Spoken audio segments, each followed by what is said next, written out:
You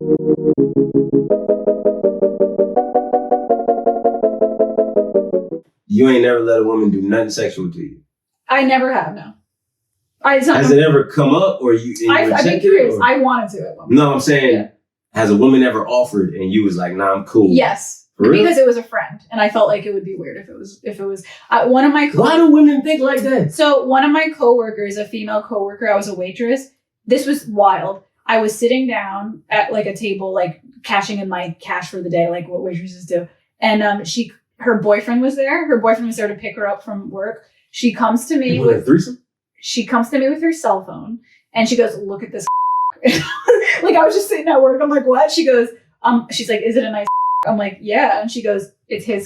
And she pointed at her boyfriend. And I'm like, that's your boyfriend. She goes, do you want to come home with us tonight? This was my good friend. She's like, we want to you. And I was like, so when you say am I bisexual, did I want to? Yes, I wanted to. Did I? No, because I'm like, this is going to get weird. Like, this is going to get weird. She's a friend. All right. See, here's where my disconnect with women goes.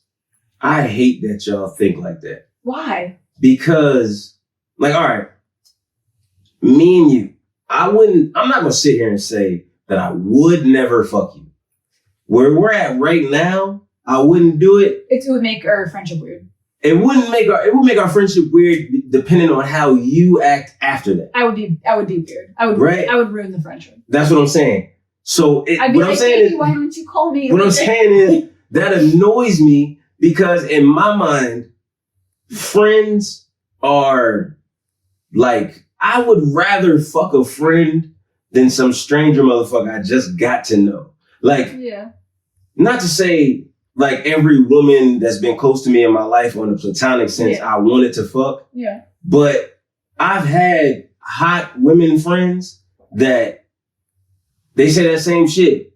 Yo, man, I hear about you and I ain't trying to fuck you because of, I got some weird, I ain't gonna say it's weird. I kind of fucking entice the reputation, but I have a reputation that you hit it and quit it. That's I've never been that. My problem is I don't quit it. My problem is I hit it and keep hitting it, but you never commit. It might not be the only one I'm hitting, and that's where the problem comes in. Yeah.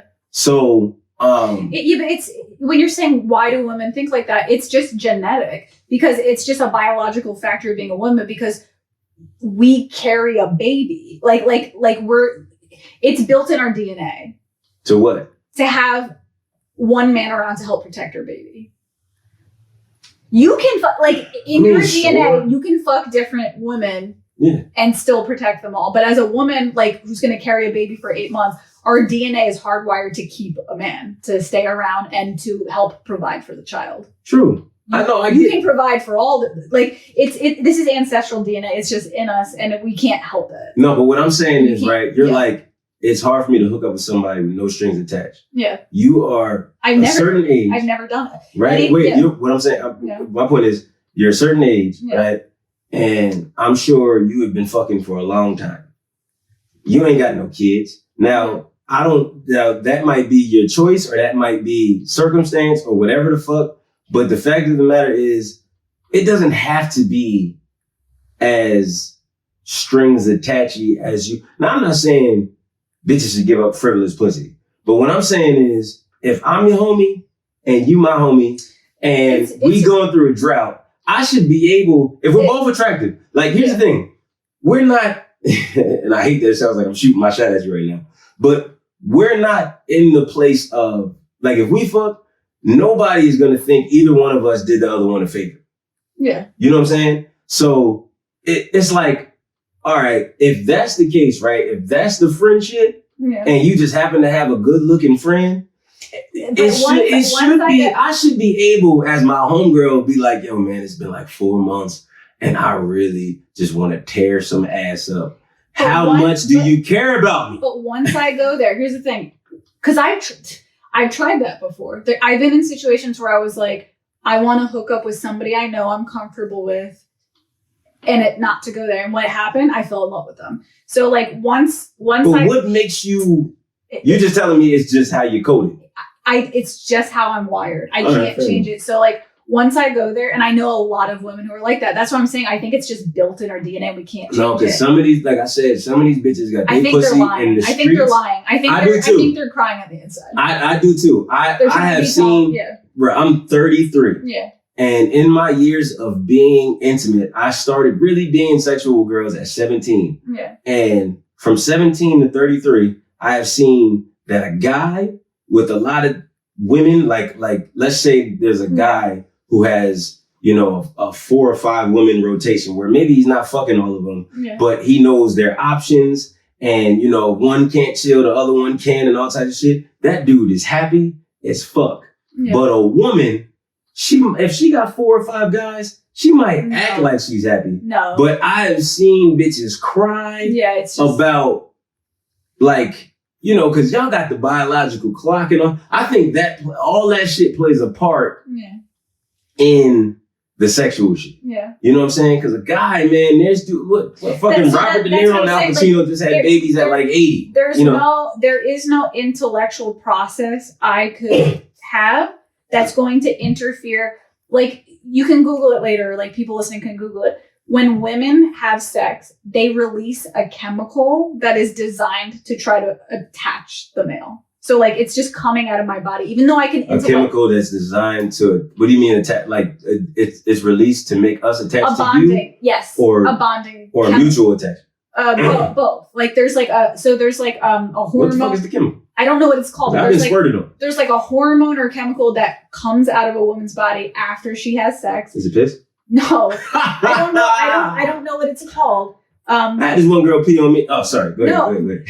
But like, even if a woman can intellectualize, I'm gonna do it like a man. You can't stop your body from doing that. Oh. And when your body does that, you start to like fall in love. You start to fall in love. It's like chemical reaction. But is that only if it's good?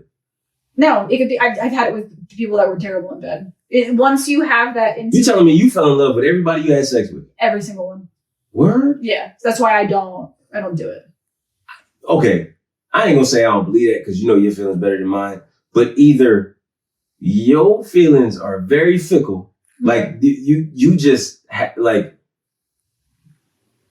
I get what you're saying, but to fall in love that many times is crazy. I mean, I've been to therapy for love addiction. I have what's called a love addiction.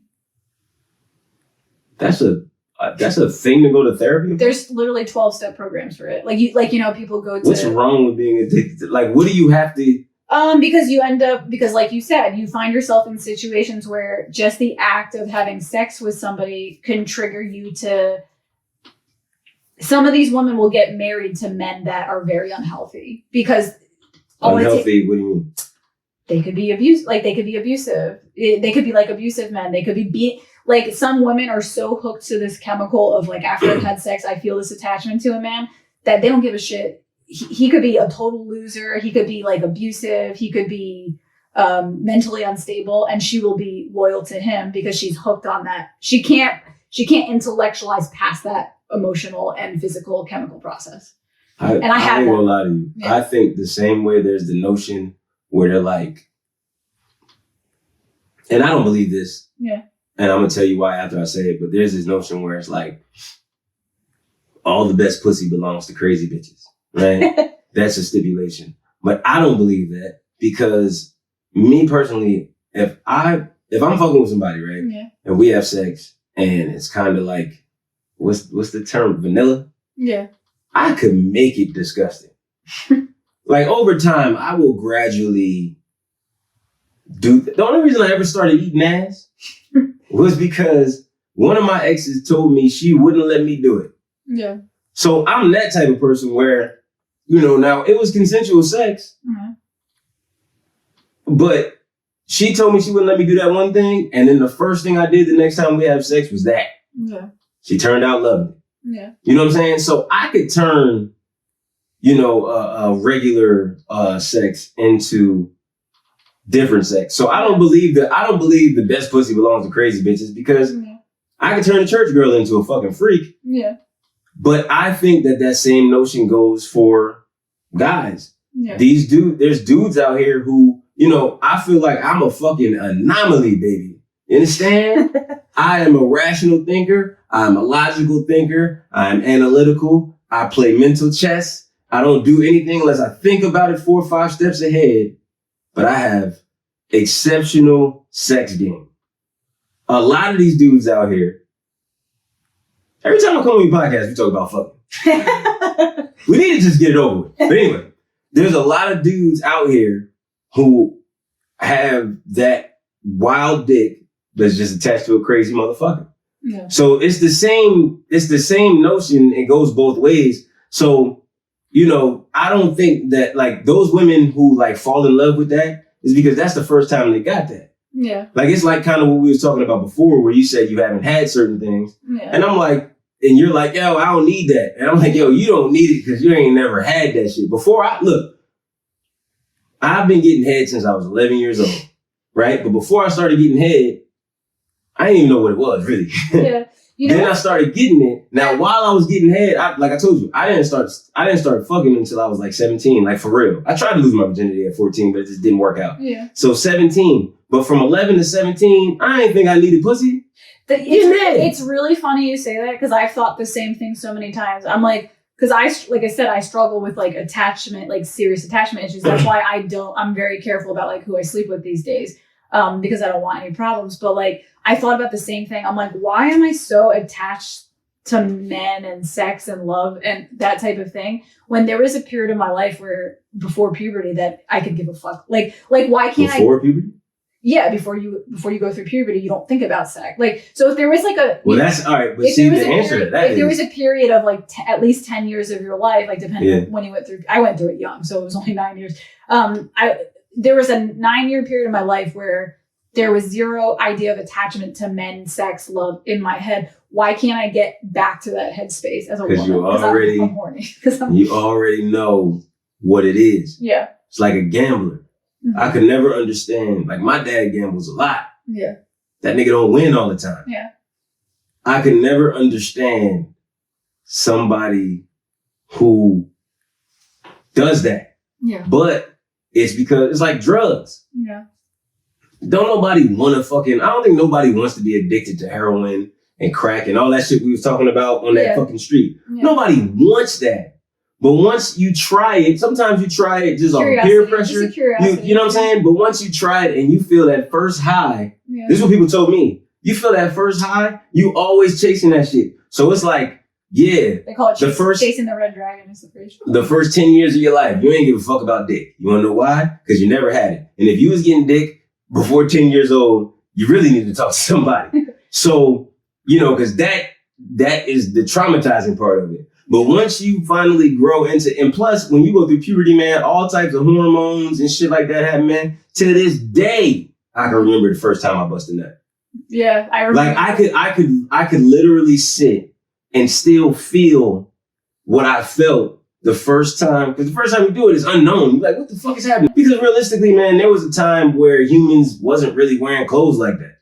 Oh yeah. Yeah. You know what I'm saying? So all this shit, fucking us wearing, you trying to cover up your asses. If this was way back in the day, there's nothing you can do to put that shit up. I have to comment on this too, because this is interesting. You think a leaf will cover that up? Do you know what actually made me start to feel more confident with like, because again, you're coming from somebody who I was 95 pounds. Like I don't know how much women weigh, but 95 pounds for a woman is like not good. At what age? 25. I was 95 pounds at 25. That height? Yes. Wow. Yeah. So like one of my exes, sorry to cut you off, but one of my exes was like that, but she was shorter. No, I was. She was like 5'1" and 5'2". Like I was unhealthy. I was like I had bones. You had a real eating disorder. I had an actual eating disorder. So one of the things you're talking like you was from the 30s. You're talking about nude people, like back in the day or whatever. You ain't gonna laugh at that shit. I just made up. No. Sometimes I gotta keep you on track. You get off track. That's why I don't always laugh at your jokes, because I'm like, let's stay on track. I don't like. You know what I don't like? Okay. I don't like the fact that you can hold back your laugh now. We do this shit too much. Okay. Man, the first episode, you was crying over there. Yeah. Now you've gotten used to the way I converse, and you're like, man, I can't laugh at everything. I gotta keep, because I gotta keep you in Fuck line. That. No. You're talking about you with no clothes. What you saying? No, not me with no clothes. One of the things that made me accept myself putting on weight after an eating disorder was seeing tribal videos of nude people.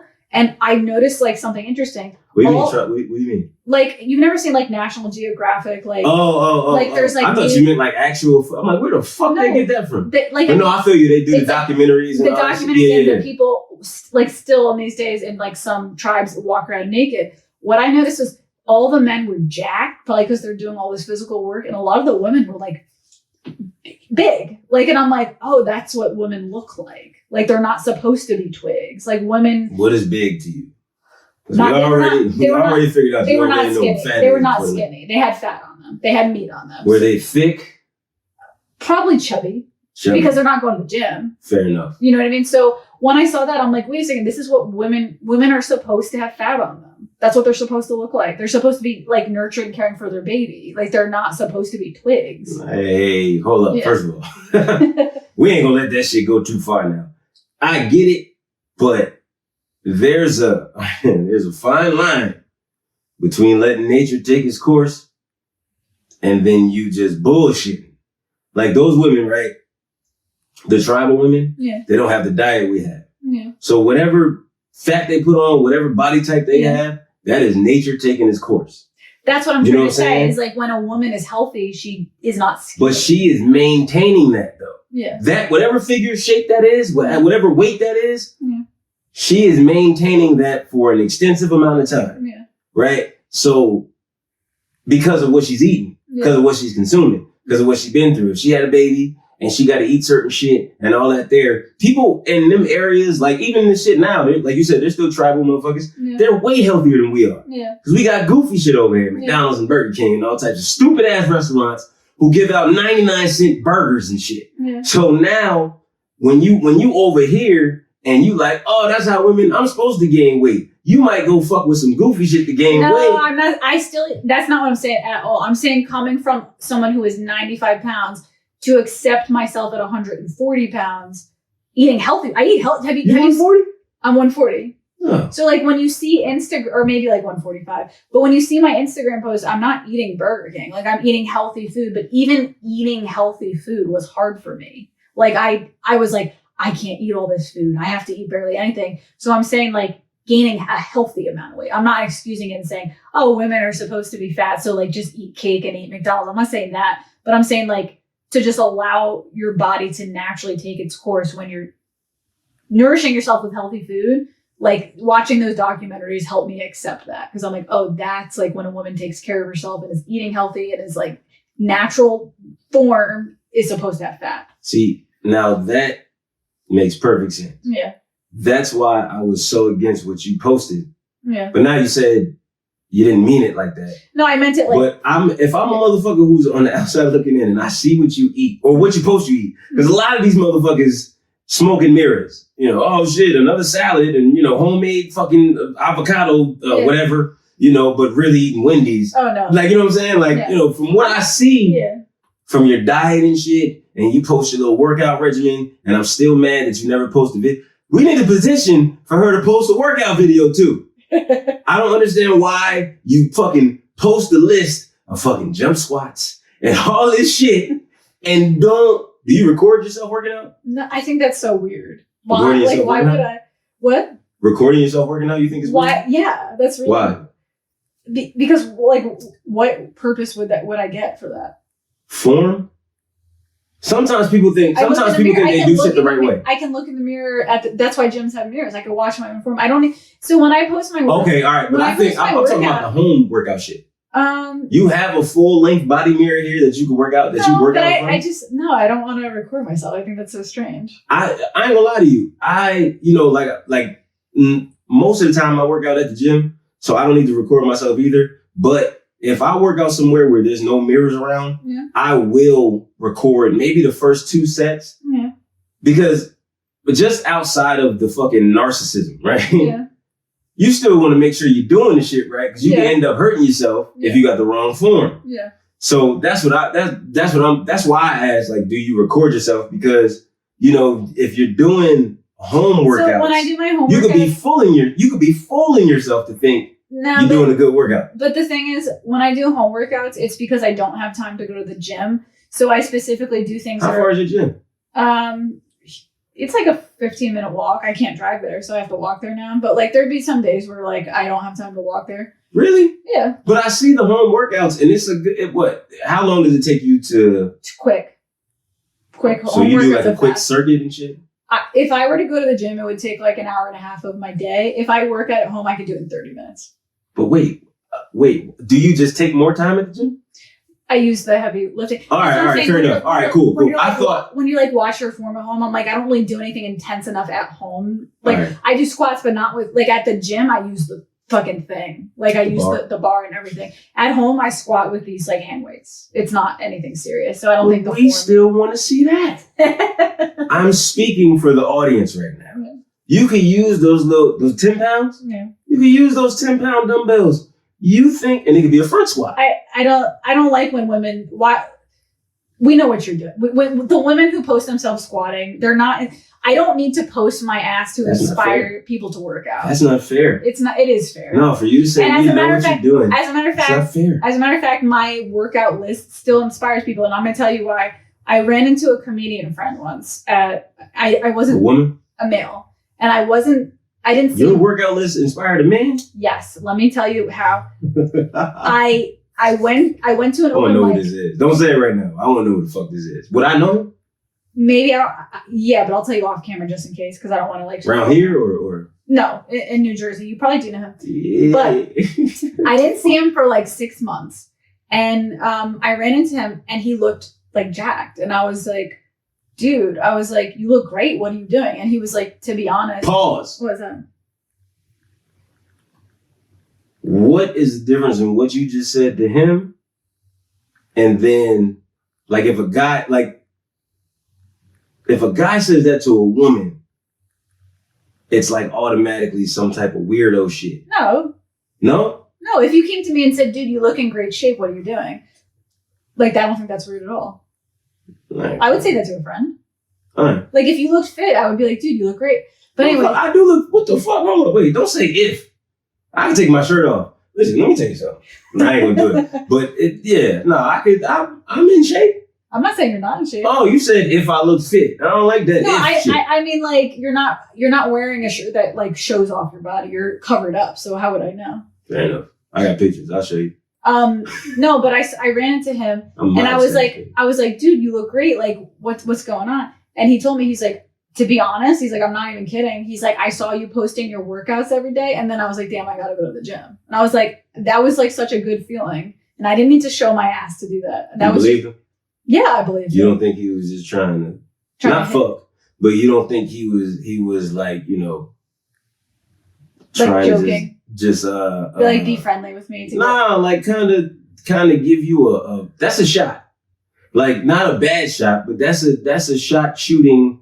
You know, you inspire. Like he's trying to insult me? Like, no. What I'm saying is like, you know how people say shoot your shot? Oh, gotcha. I'm saying that's a shot where it's like, you're telling me I look good, right? Yeah. Now, if I tell you you're the reason I look good, right, that makes you feel a certain way. Yeah. So I didn't want to fuck him. I'm saying maybe you didn't. I felt the way I felt was like, wow, my posts aren't annoying. Like sometimes I'm like, am I annoying people? And then when I saw that, I was like, oh, my posts are useful. Why would you go to that? What would make you even think? Because I don't be on Instagram a lot. Yeah. I go on that bitch to post. Yeah. I go on to fuck with my notifications. Occasionally, I might have 10 minutes to fucking look at a couple stories and shit. Yeah. Scroll. But from what I see, you don't even shove that in people's faces like that. You might fuck around and post a daily, but there's nothing wrong with that. Yeah. One story or 2 stories a day about your fucking, you taking care of your body. Why would you even be like, yo, I must be annoying people with this shit? Because not everybody likes to work out. Not everybody likes to eat healthy. So some people might ain't their Instagram. True. Some people might take it as showing off. So? Who give a fuck? Man, look at my Instagram. Everything I post is me showing off. Yeah. Now, take that. Anybody can take that as they may, but showing off ain't necessarily a bad thing because, like you said, all right, cool. Dude said you inspired him to work out. Yeah.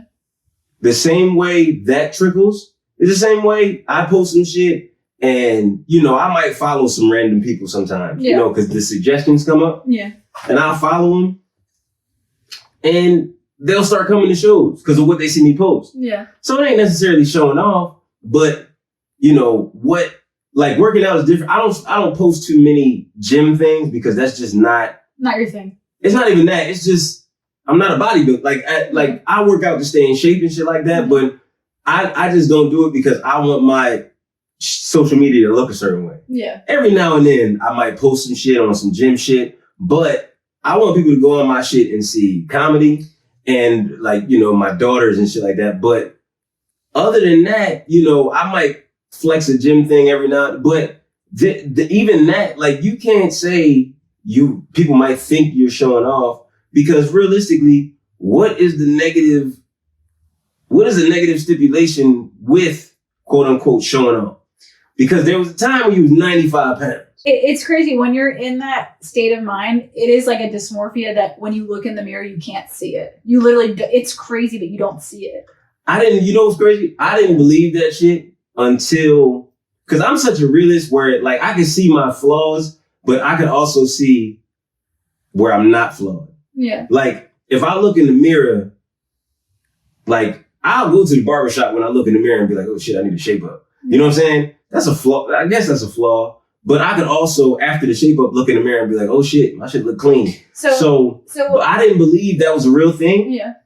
Until one time I was watching the show and like there was this girl who had that. Yeah. And they told her to go in like a dark room. Like a room like maybe like a room like that, right? Yeah. With a body size mirror. Yeah. And all they had was a light where she could see herself in the mirror. And they had like a couple of like I think like her boyfriend and a couple of her best friends stand outside, like out here, and they had a sketch artist. Yeah. And they're like, all right, describe what you see in the mirror. And the shit she described was like, what? Like her best friend started crying because it's like, how the fuck did she see that? That shit is crazy. I didn't know body dysmorphia. Like, I didn't know people could really look and see some other shit. I mean, it's really a testament of like what the mind is capable of because you can have it. It's like a perspective. So this is how it started. It started from a genuine, innocent place to like tighten I wanted a flatter stomach, but then something happened like in the process of like, cause I was a healthy weight. I was like 126. Like I was like, and we talking what, like 20s? Like, yeah, I was in my 20s and I was like 125 pounds, something like that. But I remember feeling like I just wanted a flat stomach. Like that's what I was like, you know, I want to tighten up, get a flat stomach. But something like shifted my brain. And anytime I looked I was going through some stress at the time too. So I think it was related to that. And anytime I looked in the mirror, all I could see was my stomach and I couldn't see anything else. I couldn't piece.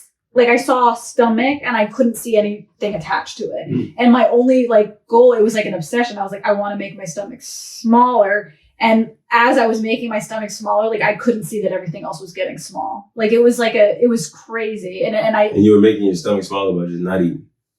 I was eating, but I was. Cause ain't that an eating disorder where you eat and then go pull the trigger? There's different ways. No, I didn't have bulimia. I didn't throw up. I actually can't. Like that's not a form of bulimia? Like that's not a form of anorexia. Like when you eat. Yeah. But you go throw it right up. That's a form of anorexia? It's an eating disorder. I don't know if it's classified as anorexia, but it's an eating disorder. So what I had was called orthorexia. It's when you work out more than you eat. So I was working out a ton and I was eating, but not enough to make up for all I was working out. So that was how I was purging. You could say I was purging my food through sweat. Like I was sweating my food away or like burning the calories. But like, you know, an athlete needs to eat like 3,000 calories a day. If the way I was working out, I was probably only eating like 700 calories a day. And if I was a normal person, I might be able to get away with that. But what do you mean by normal? If I wasn't working out at the time, the amount that I was like working out at an athletic level. If I wasn't working out and I was just sitting all day, I could maybe get away with eating 700 calories a day and be okay. Mm. But it was essentially like being anorexic. And it was just crazy how my whole mind shifted that I couldn't see my body. Now, nothing was said to you by like somebody. Everybody, and I did everybody. No, what I'm saying is, so you saying you did that to yourself? Like you just convinced yourself? It was all in my own head. Oh, nobody said anything to trigger No. Wow. No, it was. That's crazy.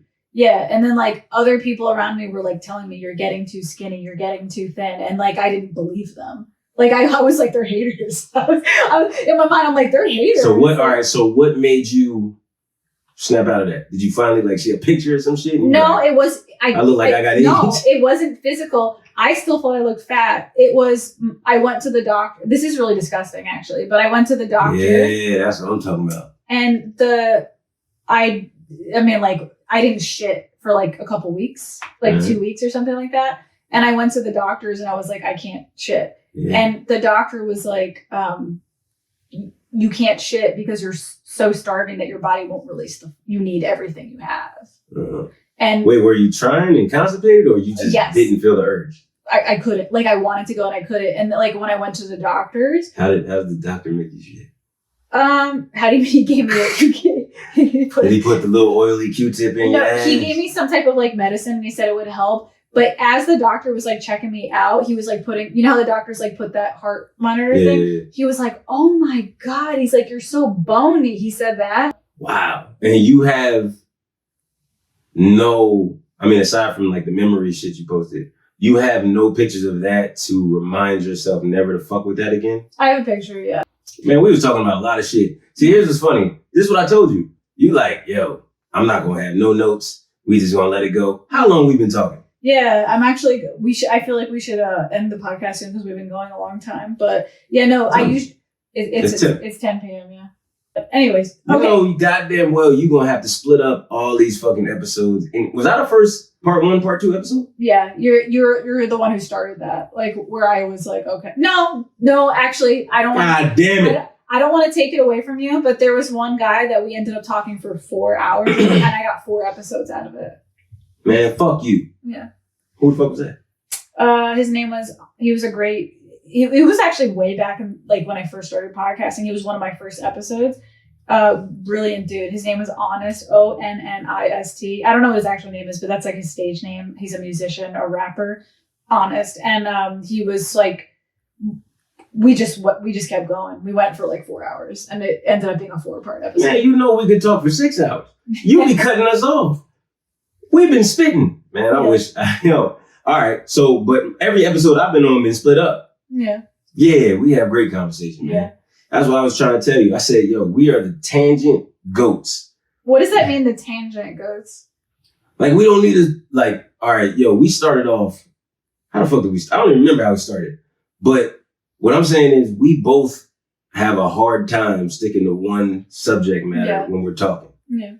That's what I mean. Like, we go off on tangents. Yeah. So I'm saying we're the tangent goats. Like, tangent. I get what you're saying now. I don't know why that. You didn't understand what I meant when I said it? No, it didn't click when you said that, but I get it now. Oh, shit. Yeah, I understand it now.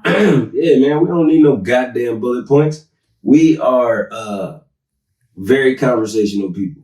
This is the dopest. See, I like your shit because you kind of have how do I say this shit? The reason why I fuck with you is because you have a look where you kind of like if I look at you and I don't know you, it feels like I can't talk like I talk. Yeah. But then it's like, oh shit, that's, you kind of go there too. So it's, it's cool to see that like clash of like where you be like, damn, all right, I see you and I'm like, all right, I gotta watch what I say around her. Like, I ain't gonna lie to you. The first podcast, I'm like, I was thinking like, oh shit, is she sure she want me on the fucking podcast? Because I know how I talk, like just in regular conversation. Like, it's almost like on stage, but, regular conversation, you get a lot more off. Yeah. So I was like, damn, is she sure? But the first one, I was like, damn, all right, cool. This shit is cool. Yeah. But the conversations get a little bit more in depth every time I come back. My goal is, it's like once a year. You come pretty much once a year. Yeah. I feel like one time I came twice a year. In your personal life, you only came twice a year? No.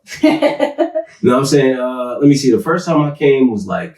No, you did come. It was around like Thanksgiving the first time. Yeah. And then the second time I came... Oh, okay. So the second time I came was after the Oscars. Yeah. So that was like maybe like 3 or 4 months after the first time. Yeah. And then the third time was when you were at the last spot. Yeah. So what was that, like last year? Yeah. No, I think it was like early 2023, like maybe like April. Yeah, I'm pretty sure like you that. came to the first spot twice. Do you watch? All right, when you edit it, do you watch the whole thing? Yeah, I make sure. I make sure. See, that's what I used to do with mine, and that's why I don't do it anymore, because the editing part, anybody can get up here and talk.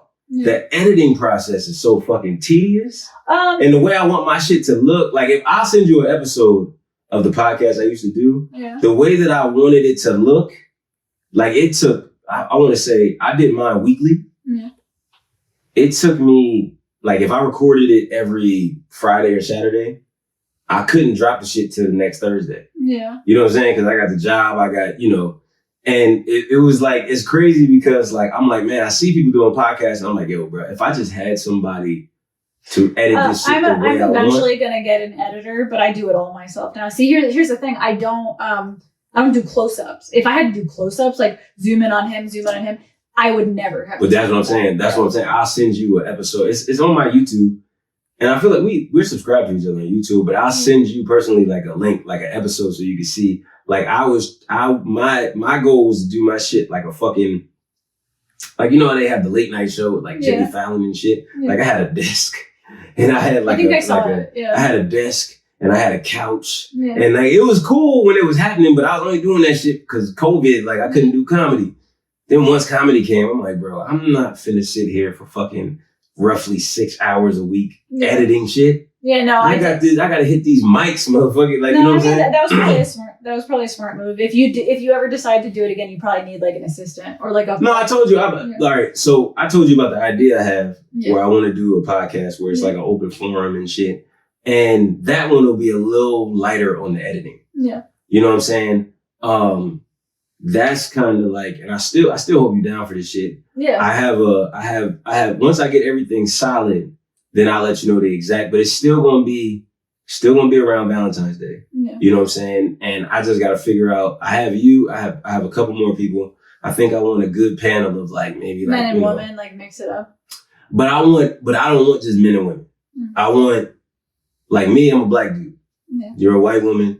I want, some, maybe some dude that's, a different walk of, maybe he's white, but he's fucking he's not a regular white dude, pansexual. Yeah. Then maybe I want a heterosexual white dude to, like I want different mindsets. Like all different perspectives. Yeah, to talk about the same common things. And it could be anything. It could be, because there's things that I know, like I know I want to ask, like, I would know everybody that's going to be there. Mm-hmm. And it's the lighthearted shit that I want to ask all of y'all. It don't even got to be this deep. It could be, what the fuck? No, I've seen YouTubes like that, and they're actually really cool. The ones I've seen, they take like topics and they ask a specific question. They're like, which side of the fence are you on? Like, so for example, do you think polyamory is good for society or bad for society? And it's like people from all walks of life, like you said, and they'll all like state their opinion, and it's cool because you just get such a diverse like opinion on these like. And sometimes that shit, I'm an instigator,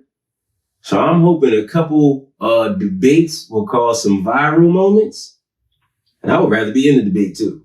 I don't want debates between like two of the people that I got there because I feel like, damn, that's my fault. But if the debate is with me, I would feel like, I also feel I like debating, and I feel more comfortable debating when it's a group setting. Because if it's like one-on-one, I feel like, shit, are we gonna fight? But if it's a group setting, yeah. Well, but all right, I actually feel worse debating women. Like when it's, even though like a man could kick my ass, like you feel worse debating women, like like one-on-one. If I'm debating a woman, like you're more scared, or you just I feel like I'm gonna hurt her feelings. Like if I feel like she'll be sensitive, or it might hurt her feelings. Like I feel uncomfortable having like one-on-one debates with women. Men, I feel women. I feel. Is that why you never roasted a bitch? Have you ever had a roast battle with a woman? They barely do. It's really rare to see, and I think it's for that exact reason. I think women don't feel comfortable talking. But see, I know at least 4 women, and in the comedians that I know at least 4 of y'all that do that roast battle shit. I think I have yet to see a woman on woman. I think they just don't do it. But see, that's the type of shit that's not fair. Mm-hmm. Because guys roast guys all the time, right? Now, a woman roasting a guy, that's cool depending on how it goes. But a woman versus a woman, why is that like nah, we can't do that? Or it's not that. It's not. I think the people that put it together purposely don't put women against each other. I don't think it's a thing. I mean, I think it would be super entertaining. I don't think it's like an intellectual thing. Like we're like we can't do it. It's not right. It's just that. I think you and what's her name would be a good battle. Who? You and the girl you were going to go to Dallas with. Oh yeah. I think you and Caitlin. I think it's more like women don't feel like they'll be able to recover the friendship. Like I feel like guys just naturally roast each other in their friendship, and women will be like, no, if I say something mean to her, she's never going to come back from it and we're going to kill the friendship. Like, I love Caitlin. I would never want to say anything mean to her, but I wouldn't mind saying something mean to you. That's not fair because I have that same feeling towards you or fucking Caitlin or any of the other chicks that I know personally that have participated in these battles, where it's like, I genuinely like this person. I don't want to say nothing bad, but this is the sport. So why is it a thing where you can't set that aside for that? It's not that maybe I could if I tried, but the idea of it is overwhelming. Like I don't feel that overwhelmed by it with a man, but with a woman, it's just too stressful. Why is it cool with a dude? Because I observe men and the way they talk to each other and they kind of like naturally play with like rough play each other. It seems like more in their nature that they could bounce back from something like that. Touche, but if you observe that, then you also see that we talk to y'all different. You're more gentle to women. Yeah. So what I'm saying is, right? So you see dudes talk to each other in a way where it's like we kind of competitive and things like that, right? You know that's not our nature with you. And when I say you, I mean, women in general. Then what makes you say, yo, I could enter into that space? And I don't know how you got into the roast thing. I don't know if they asked you or if you were like, yo, let me get in that. I think they just needed a woman and they asked me. What makes you say, yo, I could do this with a dude as opposed to, because I've seen women go back and forth. Yeah. You know what I'm saying? And yeah, you're right. Because now that I think about it, I've seen two bitches a lot of times. Two motherfuckers start off joking, and then out of nowhere it just gets. You be like, yo, even as a sideline motherfucker, you be like, yo, why the fuck you say that? Like, so I get that part, but it's not solely on you. I just want to know why. If guys can motherfucking shoot the shit all the time and then still motherfucking take shots after and shit like that, how come there can't be that compartmentalization when it comes to women and them participating in this shit or anything? Because like I said, naturally we speak to you. I try to treat women like guys, right? Like for instance, if this is a dude's house, I ain't telling him to walk up the stairs first, right? It's not cause, all right, it's like 30-70. I'm like 30% a creep, like, all right, man, let me see, but then it's the 70% where it's just, I don't like women walking behind me. Yeah. Like, it's just some weird shit. If I'm walking on the street with like a woman that I care about, whether it be my mother or, somebody I'm fucking or my daughter or whatever. I understand. It's like a society thing. Not even that. It's a natural, you can't be behind me because I don't know. Like, I'm too protected. It's like a natural protector gene. Yeah, like, all right. I know like certain, certain denominations of like Islam. The wife walks like 3 to 5 paces behind the guy. I hate that. And so I'm like, all right, now if we walking through Manhattan, how does that work? Yeah. Because there's people all over the fucking place. Is it in their culture? Is it them saying like the man is the leader and the woman's the follower? Is that like a cultural thing? I mean, I've heard two different. I've heard that, and then I've also heard how the woman is the. I don't even know how this shit makes sense. It's like if somebody like the woman is kind of like the protector. Like if a man is walking in front and he's supposed to be the leader. She's like watching his back. Like the woman is watching his back, right? Yeah. So if somebody attacks from the back, they got to get the woman first. Oh, if somebody's trying to fuck with the front, the woman kind of can see, yo, all right, because he might be looking at other, but that don't make sense to me. If you're a woman that I'm walking with and we could just be friends. Yeah. If me and you go to the city and we going around in mics and shit like that, I'm gonna feel very uncomfortable if you keep trailing behind me. That's why I don't go to the city with women, because I just naturally walk fast. You know what I'm saying? Yeah. I'll throw my headphones on and be moving. Yeah. But if I know that I have somebody with me, it's like hard, for me. A couple years, me and my baby mom went to the tree. Yeah. And I think one time I suggested, like, yo, put on some sneakers, man. I get it, the hills are cute and all that. But you gotta get going. Yeah, the city, everything is fast. We ain't really got time to, like lollygag and, you know what I mean? All that other shit. So that's where I am with it. So I naturally couldn't do that type of shit. You know what I mean? But it's just wild to see how I can't talk to you the same way that I talk to some of the dudes. Maybe I could, but it's just, I have to get your permission first. Yeah. You know what I'm saying? Whereas a guy, it's like, bro, you better not get sensitive about what I'm saying. Now, if he does, that makes me look at him different. Yeah. Now, if I say something to you and you get sensitive, it's like, shit, I probably shouldn't have said that shit. Or maybe I should have said it, but I maybe damn, my bad, man. I just, I was just being honest. You know what I mean? Because that's where I'm at with mine, where it's like, I think about things so many times before I say anything that if you get offended by something I say, I have to say, yo, my bad, I was just being honest. Yeah. I ain't mean no harm. I'm not going to take it back because I meant it. Yeah. But I don't mean no harm, man. It's just, this is just what it is. Mm-hmm. You know what I mean? Whereas a dude, I cannot, I got cousins and I got dude best friends just like that. I can't picture myself saying, yo, my bad, bro. I don't even apologize to niggas. Like, if I fly off the deep end with a dude and I know I kind of said some out of pocket shit, like one time I said some out of pocket shit with my homeboy when we were in Toronto, right? And we wasn't really getting into it, but it was one of the things where, like, you know how somebody think. Yeah. And over time, it just started fucking with me. Yeah. And that was just the point where I let it fly. Yeah. And that shook, like, that bothered him. Yeah. And so the next day, I kind of I was like, I ain't say my bad because what I said, I meant, but it was like, I shouldn't have said it in that, you know what I mean? Like, it was one of the things where it's like. I don't think there's anything weird about, like, guys apologizing to guys if they feel like they've said something out of line. I've definitely heard dudes like if you're just like joking or roasting your guy friends, it's one thing. But like I've definitely seen dudes like be like, "Hey man, sorry if I said anything." Like, my apology to like guys like, "Yeah, nigga, I was tripping." Yeah. That's really how I do it. Like, yeah, all right, I was bullshitting, man.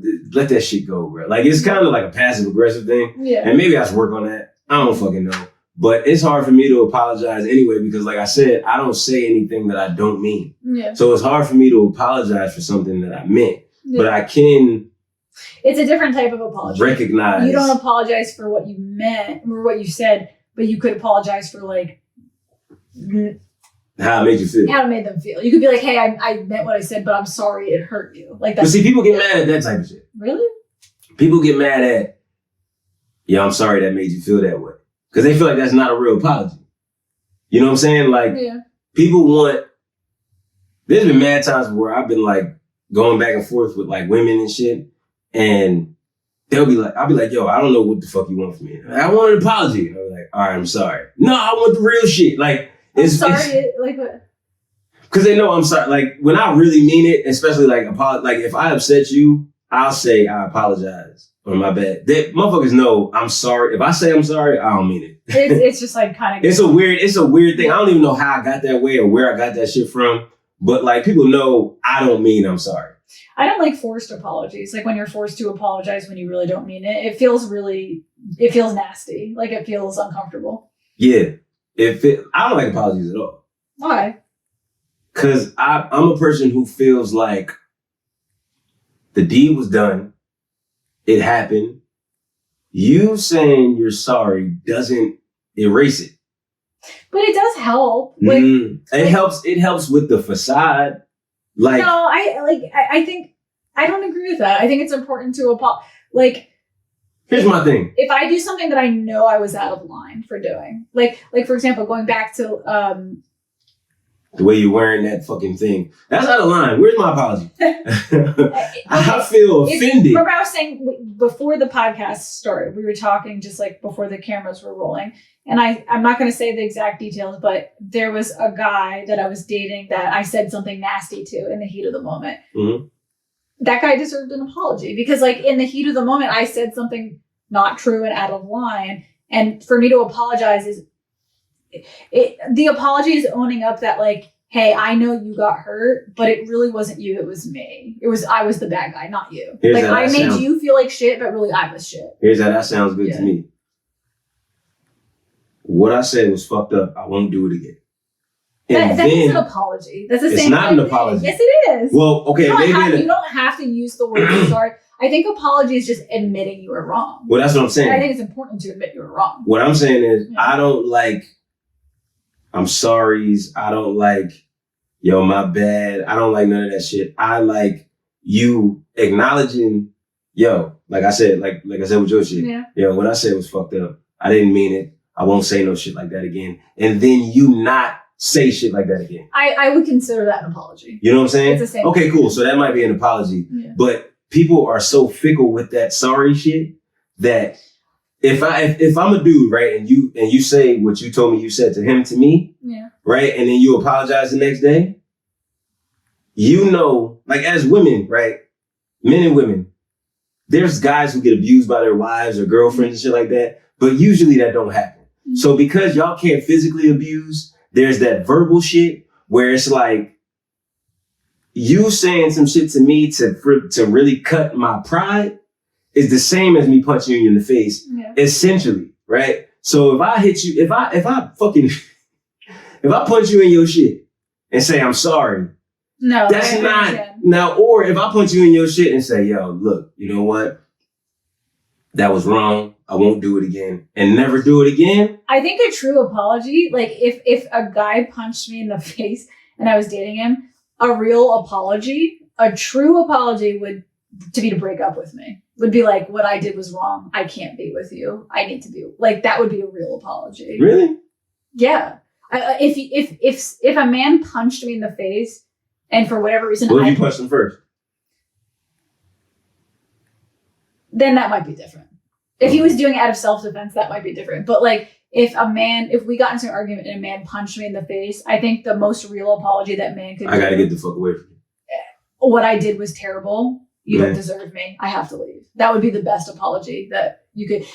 But when you take, all right, see, that makes sense. Yeah. But I would feel like in the moment, a bitch would be offended double time where it's like, hold up, wait a minute, motherfucker, you punched me in the face and you breaking up with me? It depends how you phrase it. If he punched me in the face and was like, bitch, I'm leaving. Yeah, of course. But like, if he came to me with like honesty and sincerity and was like, what I did was terrible and you don't deserve me. I have to go. Like that would be, I'd be hurt. I'd feel rejected. There would be the ego that would feel rejected. But then after those emotions pass, I'd be like, he really is sorry. Like I would know he was sorry. Okay. That's fair. You know what I mean? That's a lot different than punching in the face and saying sorry and then going back to the relationship. Yeah. Now, what if he punches you in the face, says sorry, and never does it again? He don't break up with you, but he really... I think that wouldn't work for me. I think I would... Because you would always think... I would never trust him again. Right. Now, that's what I mean. I'd probably cause him to punch me in the face again because I'd be like constantly... I know you're going to do it. Yeah. Now, that's the same thing with the verbal shit on the women. Yeah. You know what I'm saying? Like, it's like, yo, like I said with my daughter's mom, she knows certain things that could rile me up. Yeah. And now that I know that there's certain times where, like, if I'm around her and I'm drinking, like when we're both sober, everything is everything. Yeah. But she don't drink it. Like, you know, we just had a newborn. She breastfeeds. Yeah. So it's rare that she drinks. Yeah. But I ain't have no newborn. I don't breastfeed. So I kind of do it. And so I drink more. I don't think she likes when I drink. Yeah. So when I'm around her, I feel like her thing is to start shit after I've been drinking. So that way, if she says something that kind of fucking gets under my skin and I react to it, she can say, see, that's the reason I don't want you to fucking drink. Whereas I would react that way if I was sober, But it's that where it's like, yo, I can't take no breathalyzer and say, bitch, I ain't drunk. I just don't like when you say that shit. You know what I'm saying? So it's one of those things where it's like the verbal thing, like y'all know, especially when you know a guy, man, the same way you said with old boy, you know what to say to cut a motherfucker. Yeah. You know what I mean? And a guy, like, if we forget, I feel like if you say some grimy shit to me and then the next day you say sorry and I forgive that shit, it's only a matter of time before you do that shit again. Yeah. You know what I'm saying? And then now here's what's crazy. The shit that I've been dealing with when it comes to women, like since I was however years old, I'll get blamed for that shit. Like, bitches will say to me, man, you knew I was crazy. You complaining now? You know what I'm saying? And it's like, wow, okay, cool. So now it's my fault that, because when a guy really cares, you come with that apology shit, and me, fucking women tears get me all the time. Yeah. If I care about you for real, and you crying and shit like that, whether you mean it or not, the visual fucks with me. Yeah. And I'm like, all right, fuck it. All's forgiven. It is what it is. I'm getting to the point now where I got to get more disciplined and understand that sometimes that shit is crocodile. Some people could take advantage. Crocodile tears, yeah. I'm getting to the point now where I understand, like, there's somebody who, you know, I feel like does that. Yeah. Where it's like, I just can't talk to you no more. Yeah. You know what I'm saying? Whether it's platonic, whether it's whatever, you can't. It's a manipulative tactic. Exactly. Yeah. And, you know, my pops might get mad at this shit, but I seen that. My dad is the dude that can cry at the... It's my cat, don't worry. It's the white hair. If you live in the hood where niggas breaking in and ripping up the rug, that shit is crazy. It's the fentanyl. Hey, yo, we don't want no fucking money. We don't want none of your shit. We need this carpet on the stairs. That's some wild shit. But like, I've seen that growing up where my dad can cry at the drop of a fucking... Sometimes I wish I could do that shit. Yeah. You know what I'm saying? I can, but because it's like real, like I cry easily. I almost started crying when we were just talking, like before the podcast started, because we were talking about old struggles with past issues and stuff like that. And I was like ready to start tearing up. Like I'm an easy crier. Word? Yeah, I cry easily. I didn't know you was. I didn't even sense that shit. I could usually tell when I'm like upsetting. Not I'm upsetting, but I could usually tell when like the energy gets. No, you weren't upsetting me. Just like talking about old relationships. Like if I feel emotional about it, I'll start crying. So like while we were talking, I was like ready to cry, but it just didn't happen. But it was like on edge. I was on edge. You know what's funny? That usually happens to me. Mm-hmm. There might be things where I feel it. You know, you feel that thing in your throat. Yeah. Like I feel shit, and maybe the tear ducts are like building. Yeah. But them motherfuckers would just not. I get in my head where I'm like, girl, there's people going through worse shit. You crying over this? I don't think I think people misunderstand crying. I think crying is actually like a healthy thing. It's like releasing, unless people fake it. But I think crying is like releasing a built up emotion. It's like coming out of your body. It's like, this situation frustrates me. This is how it's leaving me. I think I replace crying with jizzing. Nah. I mean, depending on why I'm jizzing. But no, I replace crying mostly with, like, if something is making me angry, you'll hear it on stage. That's your release. That's your cry. That's I like that. That's beautiful. That's actually beautiful. I like that a lot. But then sometimes it makes it, like on my birthday, right? My birthday show. I was upset about something. And so the first 5 or 6 minutes of my set was me getting that out. Now, it was still funny, but this shit that I was saying was like, I wasn't visibly angry, but I was saying shit so off the wall where like people was laughing, but it was like kind of, now once I got that shit off my chest, I did like 20 more minutes and it was cool. Mm-hmm. But I had to release that because if I didn't, I'm not sure I would have got through the other 20. Yeah, you know what I mean? I think those things gotta come out. I cry. I also get rid of mine through working out. Because like, this is crazy. I talked about this on my podcast with another guest. Sometimes after a really heavy workout, after a really hard workout, I'll actually just start crying and I don't even know why. And I think it's because working out like moves things that are stuck in me that I don't even know what they are. So like, yeah, sometimes I'll do like a heavy workout and then when I'm done and I'm like, like, oh, okay, the workout's over, sometimes tears will just like roll out of my face. Like at the gym? Usually at home workouts. I try to hide it at the gym, but like. But what do you lift heavy at the crib? Like you say your home workouts ain't that extensive. Home workouts are very cardio based. So like I'll do a lot of jumping jacks and stuff like that. You know and what? After like a big sweat, like it's almost like the sweat like gets stress out, and then sometimes the tears will come with it. You know what I think that is? I think that's joy.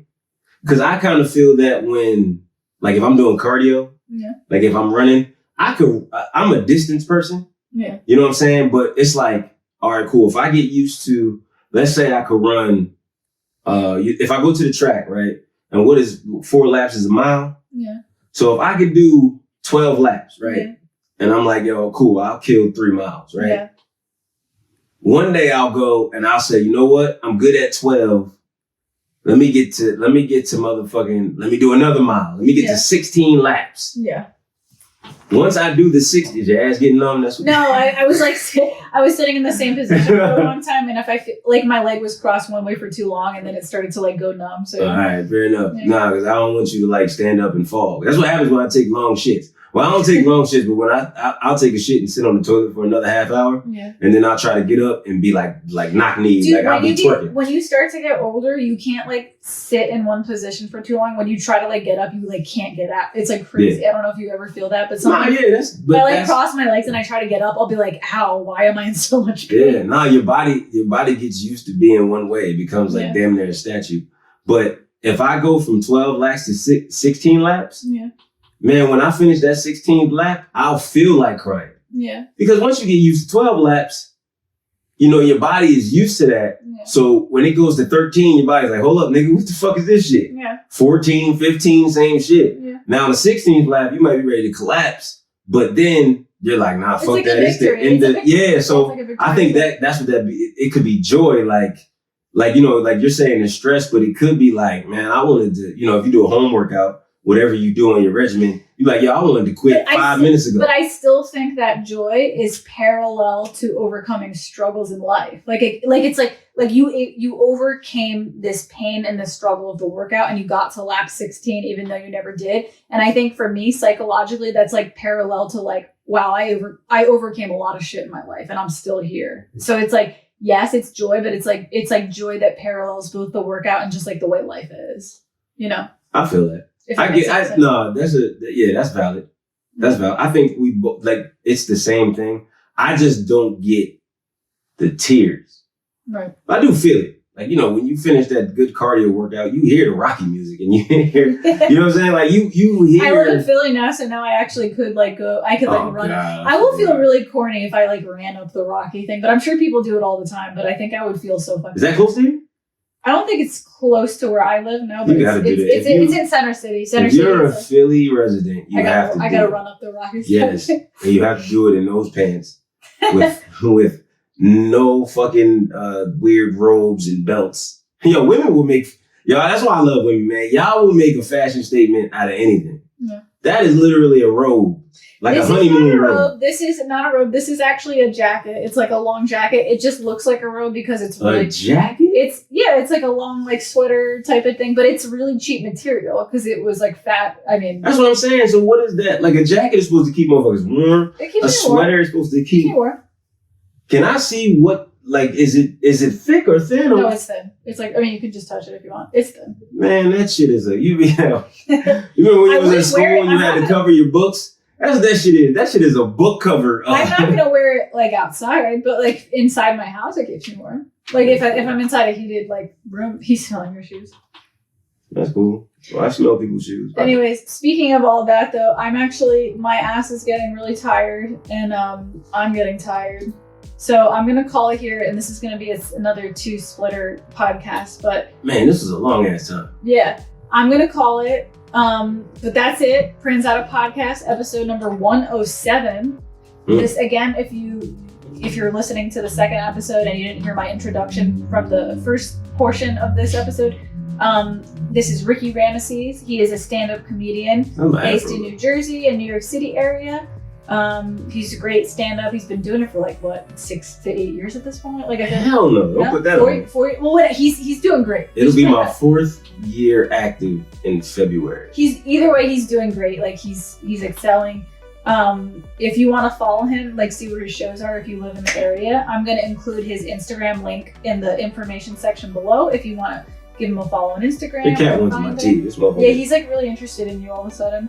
What's up, man? He thinks you have food or something. Did you real. fart? You smell just kidding. You cats are just addicted to farts, like no, like he smells the food like in your ass. Anyway. What the fuck? No. That's it. Pranzata Podcast, episode number 107. Have a good night, guys. Bye. Yeah.